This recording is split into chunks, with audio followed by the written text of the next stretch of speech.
लखनऊ में जननायक आंदोलन के जनक के नाम पर सियासी संग्राम एक बार फिर से शुरू हो गया। आज जेपी यानी जयप्रकाश नारायण की जयंती है, उसे लेकर श्रद्धांजलि का कार्यक्रम तय रहा। लेकिन इस बीच लखनऊ की जेपी एनआईसी की बिल्डिंग में प्रवेश को लेकर बवाल मच गया। नगर निगम ने अखिलेश को एंट्री देने से साफ मना कर दिया तो अखिलेश और उनके कार्यकर्ता बिदक गए, लखनऊ की सड़कों पर बवाल काटने लगे। ऐसे में सवाल ये उठता है कि श्रद्धांजलि कार्यक्रम में अराजकता का काम क्या है? क्यों समाजवादी पार्टी सरकार पर जेपी एनआईसी बिल्डिंग को लेकर हल्ला जो है वो काट रही है? आप ये देखिए, हल्ला काटने की आवश्यकता क्या है? क्यों मुद्दा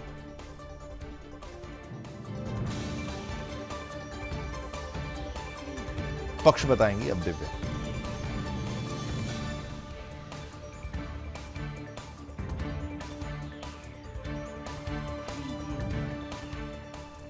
तो चलिए सबसे पहले जहां पर इस खबर के पक्ष के बारे में बात करते हैं तो आपको ये बता दें कि जेपी सेंटर जिसे लेकर ये पूरा बवाल हुआ वो आखिरकार है क्या, तो ग्राफिक्स के माध्यम से आपको समझाएंगे कि जेपी सेंटर क्या है।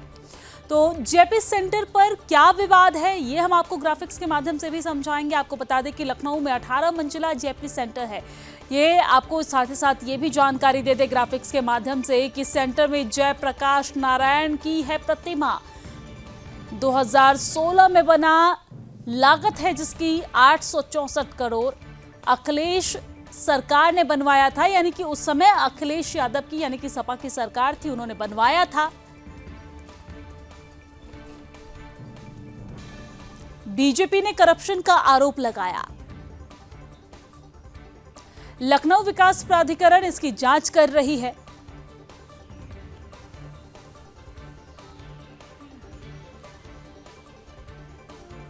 तो अब आपने जहां समझा कि पूरे तमाशे के पीछे क्या कहानी है, तो अब आइए आपको दिखाते हैं कि जेपी की जयंती पर माल्यार्पण को लेकर बवाल क्यों भड़का। ग्राफिक्स के माध्यम से हम वो भी आप तक पहुंचाएंगे कि जेपी यानी कि जयप्रकाश नारायण जी की जयंती पर उबाल क्यों। तो लखनऊ में जेपी सेंटर सील कर दिया गया, टीन की लगी लंबी दीवार, और अब पुलिस ने जबरदस्त किलेबंदी की है। आपको यह भी बता दें कि अखिलेश के दौरे पर प्रशासन ने लगाई रोक।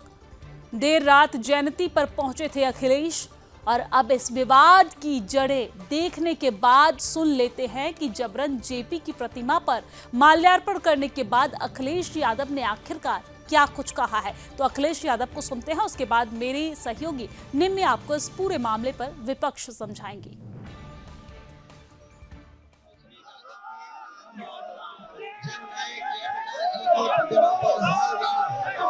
हम लोग जयंती मनाते हैं, लेकिन पता नहीं सरकार क्या कारण है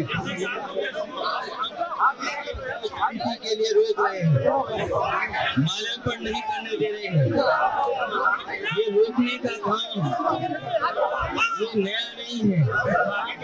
भारतीय जनता पार्टी ने हर अच्छा काम रोका है, लेकिन आज हम लोग सड़क पे खड़े होकर के जननायक जयप्रकाश जी को याद भी कर रहे हैं।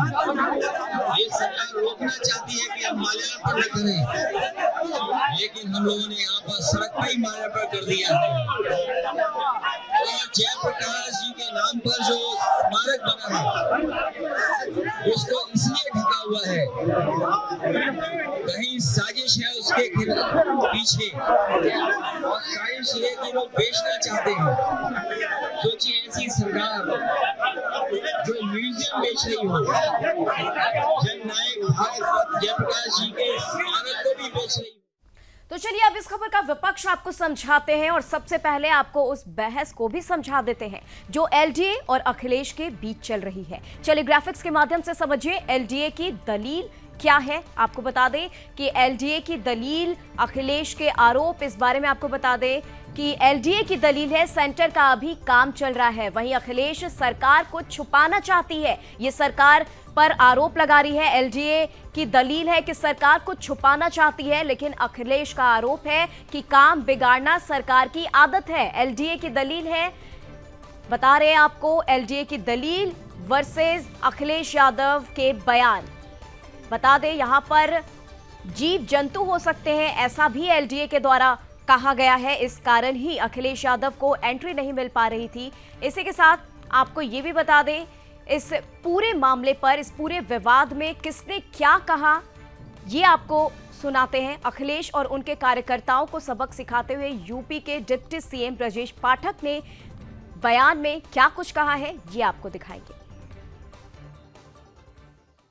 समाजवादी पार्टी को अराजकता, गुंडई पसंद है। आज समाजवादी पार्टी के राष्ट्रीय अध्यक्ष के आचरण से सिद्ध हो गया है।